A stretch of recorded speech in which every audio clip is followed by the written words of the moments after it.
आज सावित्रीबाई फुले यांची पुण्यतिथी आहे आणि आपला दीक्षांत समारोह, आपल्या अंगणवाडीचा दीक्षांत समारोह. म्हणजे आपला दीक्षांत समारोह कधी असते माहिती आहे का? की जेव्हा आपण पदवीधर होतो किंवा एखादी पदवी, लॉची पदवी, वकिलाची पदवी, डॉक्टरची पदवी किंवा आपण ज्या विषयात म्हणजे पदवी होते, आपल्याला ग्रॅज्युएशन होते, त्यावेळेस आपल्याला काय ते दीक्षांत होते. पण आपला अनोखा एक दीक्षांत समारोह आहे की बा आपले मुलं जे 3 ते 6 वयोगटातले मुलं आहेत, ते 5 ते 6 वयोगटाचे मुलं हे पहिल्या वर्गात जाणार आहेत. आता मग पहिल्या वर्गात जाणार आहे तर त्यांचा दीक्षांत समारोह म्हणजे आपल्या अंगणवाडीचं नाव आहे प्रगती अंगणवाडी.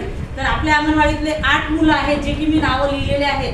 हे 8 जे मुलं आहेत हे पहिलीच जाणारे आहेत आणि त्यांच्यासाठी आपल्या सगळं पालक लोकांना बोलावलेलं आहे की आपल्याला त्यांचं स्वागत करायचं आहे की आणि आपल्याला प्रगती पाहायची आहे की त्या मुलाची प्रगती किती झाली. 3 वर्ष ते अंगणवाडीत होते तर आणि जे 3 ते 6 वयोगट जे मुलं आता पात्र झाले, हे असे 4 मुलं आहेत आपले, ते आपण फळ्यावर लिहिलेले आहेत. तर त्यांचे आपल्या अंगणवाडीत आपल्याला स्वागत करायचं आहे. म्हणजे यासाठी आपला आजचा दीक्षांत समारोह हा कार्यक्रम आहे.